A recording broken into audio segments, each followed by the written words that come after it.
ખેતરમાં કૂવો બનાવવાની પદ્ધતિ આપણે એક સિસ્ટમ નક્કી કરી દઈએ હોય. ધારો કે આ એક જમીન છે.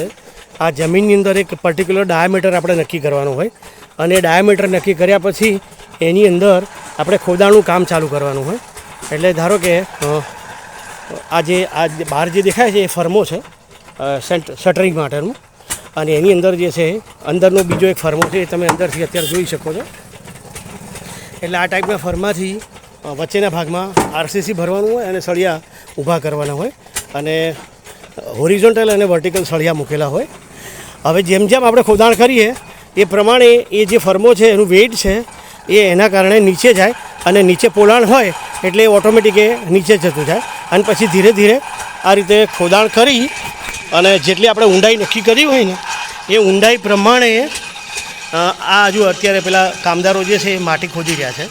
હવે આ જેટલા ફર્મા ભરાયેલા છે ને કે જ્યારે નીચે ખોદાણ થઈ જશે અને પોલાણ થઈ જશે એટલે આ આખું સ્ટ્રક્ચર જે છે એ એક સરખા રીતે ખોદાણ કરવાનું હોય છે અને આ આખું સ્ટ્રક્ચર ઓલરેડી લોડના કારણે નીચે બેસતું જાય અને જ્યારે એક ભેજવાળો ભાગ આવે એટલે એ ભાગમાંથી આપણે ખોદાણનું કામ જે છે લગભગ બંધ થતું હોય છે.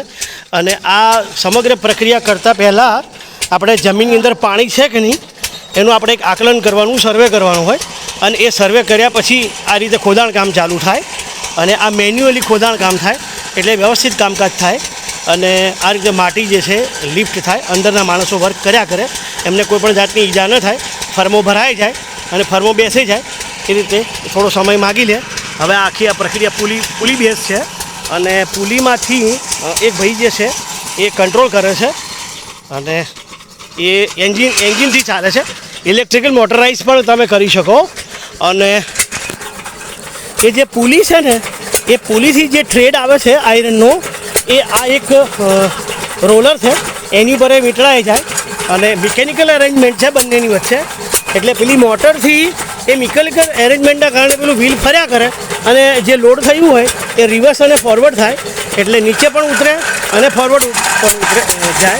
આ હેન્ડલથી આ ભાઈ કરે છે, આ એન્જિન ચાલે છે. જય હિન્દ, જય ભારત.